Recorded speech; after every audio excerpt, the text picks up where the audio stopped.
segment lengths can be congruent. If the segment is 6 and another segment is 6, they have the same length. They are what we call congruent. Sometimes you'll see it. If I want to say that these two segments are congruent, we'll say it's segment AB and XY. You might see what's called a tick mark. You ever heard of that before? You might see this little thing called a tick mark. A lot of times when you have segments or triangles and things as we go along, things that share tick marks, that tick mark stands for the idea that they measure the same amount. Then you might see what's called a congruency statement. Segment AB is congruent to segment XY.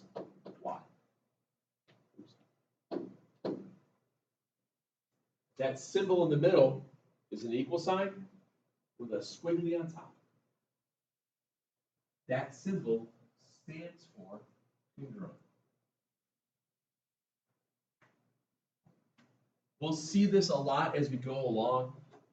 When we get to triangles,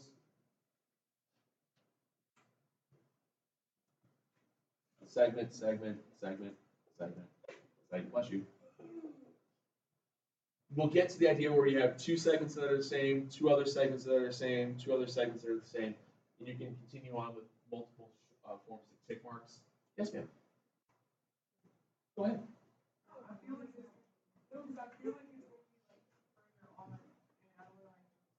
No, just go ahead and ask it because you'll forget about it later.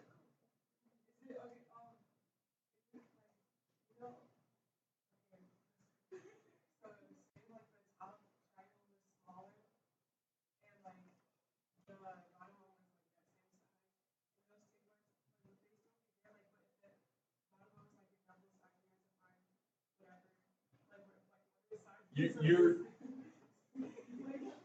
no. All right, put your pens on real quick. This is what you're asking.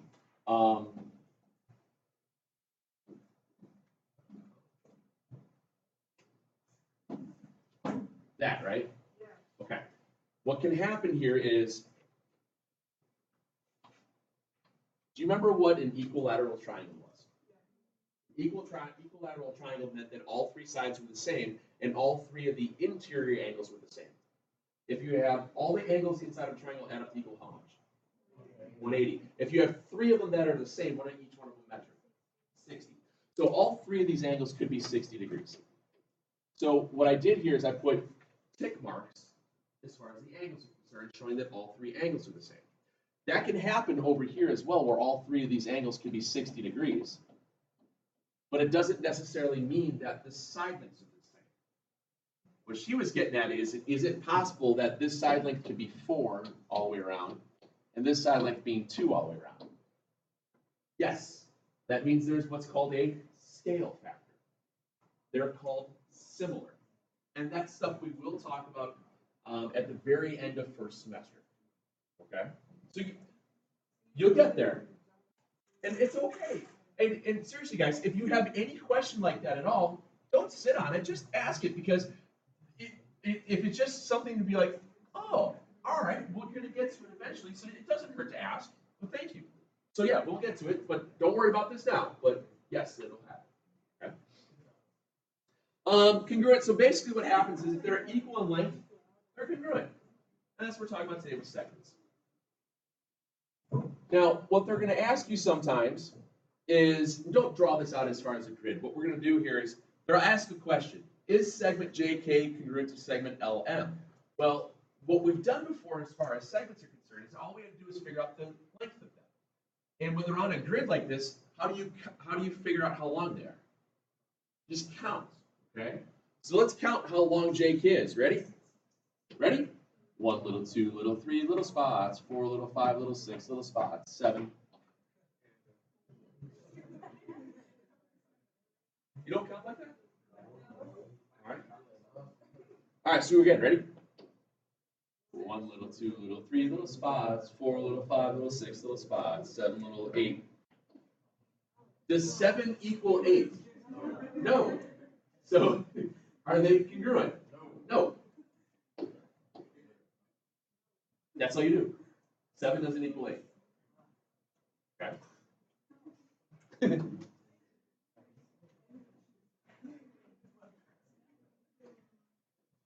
Yesterday, we also talked about this. Oh, you guys. Better from me to Tamina was how far?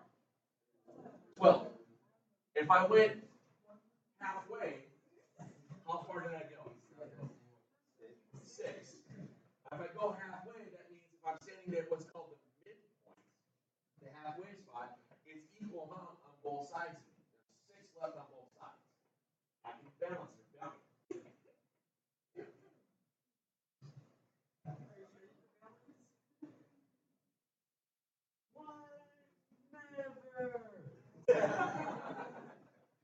So what happens here, if you have a segment, any segment,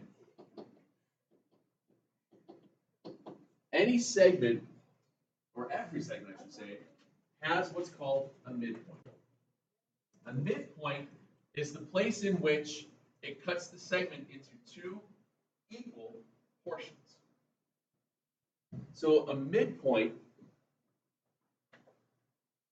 cuts a segment into 2 equal, and I'm going to use these tick marks, congruent portions. A midpoint, I abbreviate midpoint because there's so many letters, as MDPT. Are you okay with that? Well, you'll get over it. A midpoint cuts a segment into 2 congruent parts. So if this segment, if I say X is a midpoint, bless you, of AB, and AB equals 18, what is AX and what is XB? Oops.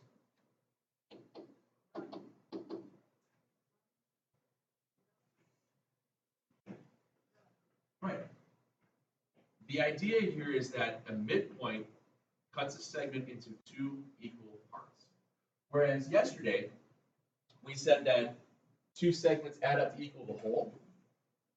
Well, a midpoint still creates 2 parts to equal the whole. It just so happens that those 2 parts are the same.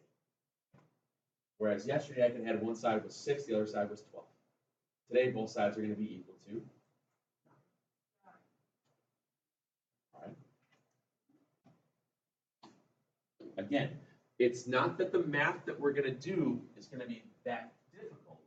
It's the idea that we're using this vocabulary to decipher whether or not we're adding 2 things together to set equal to the whole for segment addition versus 2 parts are equal to each other because of the term midpoint. Right? That's for the system today.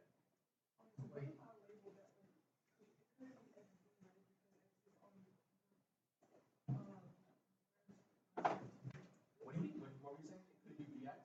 You could write X. A lot of times when you're dealing with midpoint, you just usually write it as AX and then X gets repeated to XB because that's the number. But it's not long. Sure.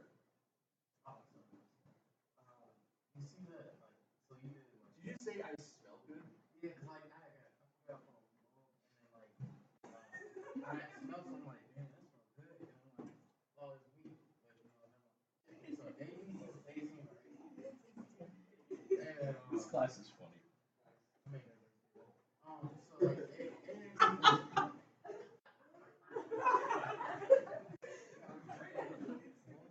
We're not going to get anything done in here, I have this feeling. I can't fault you for it. We'll get to it eventually. Anyway, AX, go on.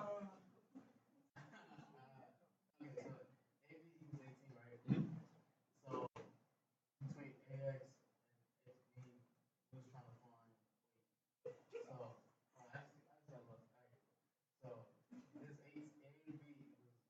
18. Yes, sir. So we was trying to, okay, now I see. I just answered the question. I was actually said I answered by myself, so I just wanted. Good work. Excellent. Yes, ma'am.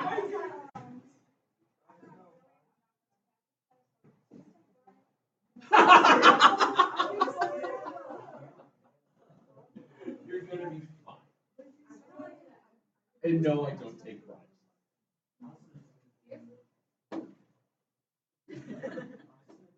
All right. Now let's do this. Q is midpoint. Yes, ma'am.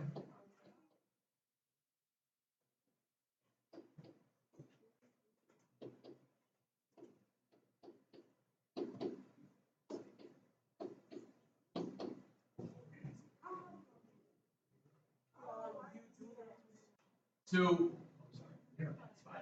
You're gonna always good. Um, like I was saying, it goes back to the idea that the algebra that we're gonna do in here is very straightforward. The difference is you have to understand the vocabulary to set it up. Okay. Now, what does a midpoint do? It separates. So the two parts are equal. Okay. So I know that if I draw this diagram, as soon as I see the fact that it says Q is a midpoint of PR, I know that these two segments have to be the same. And when two things are congruent, they are equal in measure. Which means, since they're the same, very good. I set them equal to each other because of the definition of a midpoint. Yes, ma'am. You can go ahead and say you're fine. So if we're doing this on the test and we're like trying to figure out the patterns for what we were doing yesterday, they were different. So we only do it if they have like two lines. What happens with what we had from yesterday is that they gave you measurements. They said PR equals 17. You knew that those parts had to add up to equal 17. We did, but it also said that the whole segment equaled 59. Remember that? So that's the thing, is that you have to understand that each problem is going to be ever so slightly different dependent upon what they give you. Here they're saying this term midpoint, which means parts have to equal each other. So when I get here, we have variables on both sides of the equation. Think on the little guy. Who are you going to move, a 5x or a 6x? Little guy.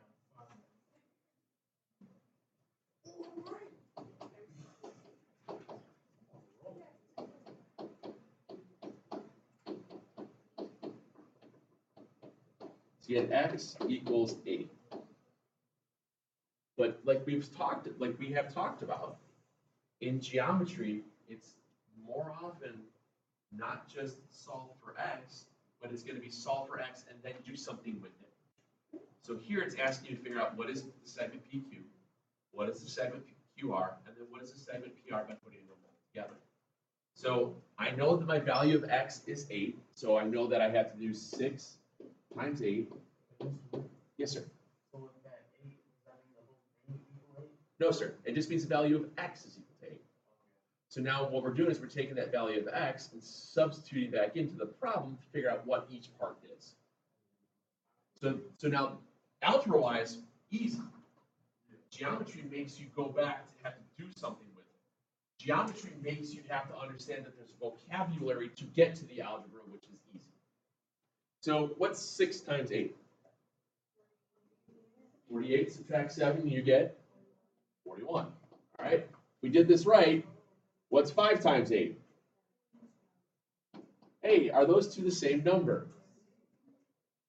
So you know that PQ is 41, QR is 41, and you put them together, you get? There you go. That's the idea behind midpoint.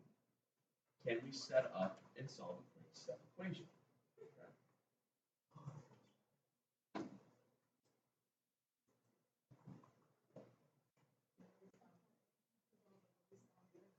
Same idea. Let's pull this up so you can see it. A is a midpoint of xy.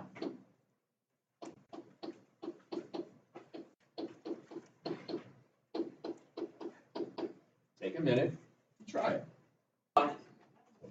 I wanted to make sure you guys saw this. No? I won't touch the bathroom. It's gross. Remember, when you know that you have the value, it says that A is the midpoint. Automatically go to your diagram and just mark it. You know those two have to be equal to each other. XA has to equal AY because of the definition of midpoint. So we write down then that 3x has to equal 5x minus 6, bless you. And just like we've done before, you pick on the little guy. Now I wanted to make sure you guys saw one like this because people go, and they freak out a little bit here. If you subtract 3x from both sides, what do you have left on the left-hand side now? 0. Is that okay? Absolutely. 0 equals 2x minus 6, which means what do you have to move now? The 6 back. How do you move a negative?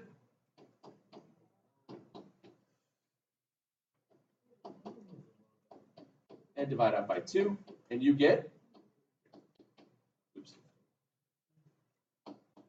If you start getting negative values, it probably meant you done goofed somewhere along the way. So double check, you probably made a silly mistake. Because we don't have, all right, you could get a negative value, but if you substitute in, you should never get a negative segment length because you can't walk a distance that's negative. You can walk a direction that's negative, but you can't walk a distance of negative. Yes, sir. See, I kind of did like that the first time, but I messed up. I got the same answer, but I did not. So you can have a 0. Yes, sir. Did you move the 5? I moved the 3 at first, but like 3, 4, 5. It's perfectly fine. You can have a 0 on one side. That's okay because it stays balanced. As long as you're moving it to both sides, it's a balanced equation. It's okay to wind up with a 0 on one side. No. Yeah, that's what I did. Because I add the 6 back to the other side. You can, I did, oh, right here? Yeah. Oh, yeah, if you want. Once you can flip flop it the other way, it doesn't matter. Variable can be on either side, it's okay. There's a property called the property of symmetry. X equals 1 is the same thing as 1 equals x. It doesn't matter on what side you put it to. Okay. So now I know the value of x is 3, so what's 3 times 3? 9. What's 5 times 3? Minus 6. So you have a 9, and a, no, a little bit more. Okay? Again, it's just the quick step of the algebra stuff here, using the definitions and working our way through.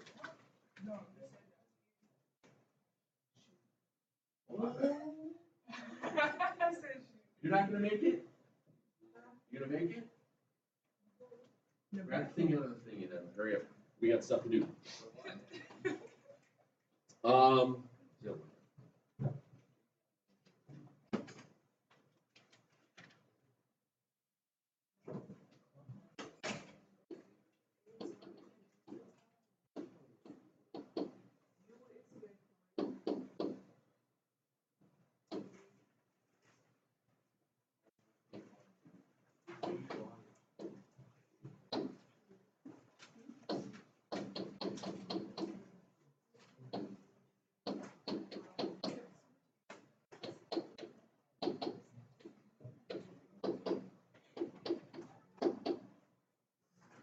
We can try those out. All right, give those a shot. Or that one, I should say.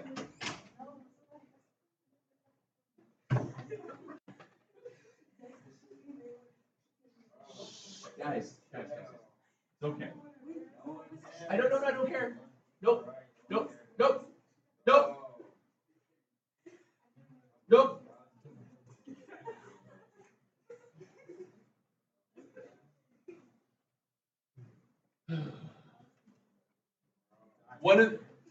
one of the things that I was looking at going forward here with this this first few parts of this chapter is that in the past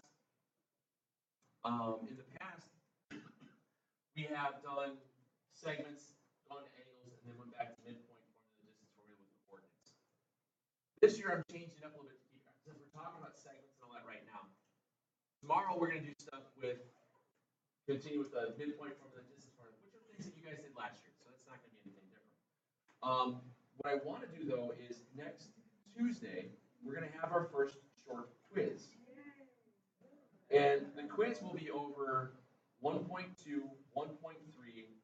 and 1.7. Okay, so I've already posted that on the calendar, and then we'll have plenty of time to talk about it and get going. But I just want to give you guys a heads up so you have put it in your calendar and whatnot of where we're going towards. Okay.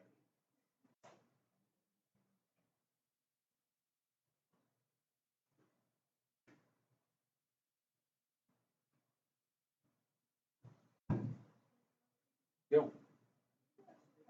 From time to time.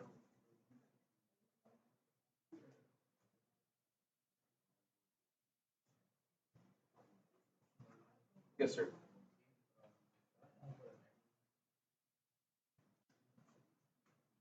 I haven't done this one yet, so I don't know. Let's see here. We know that 8x plus 11 has to equal 12x minus 1. Subtract the 8x from both sides. I get 11 equals 4x minus 1. Add 1. Should not get a negative value for x.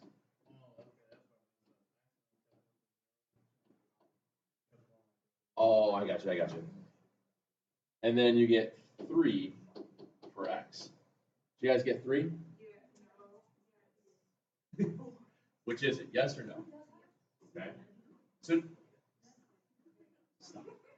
it's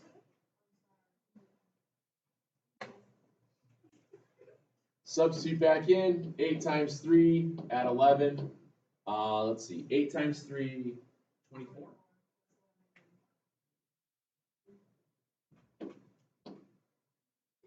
Twelve times 3 gets me 36. Subtract 1. Again, we get 35.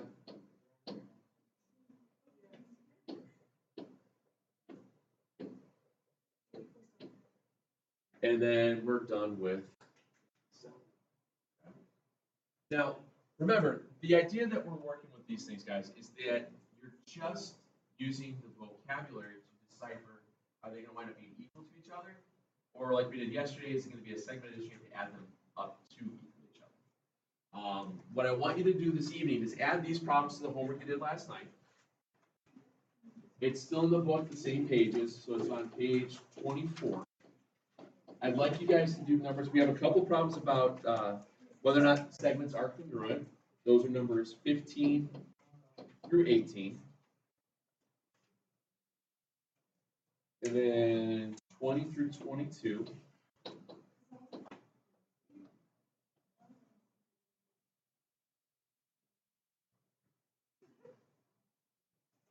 And then 39.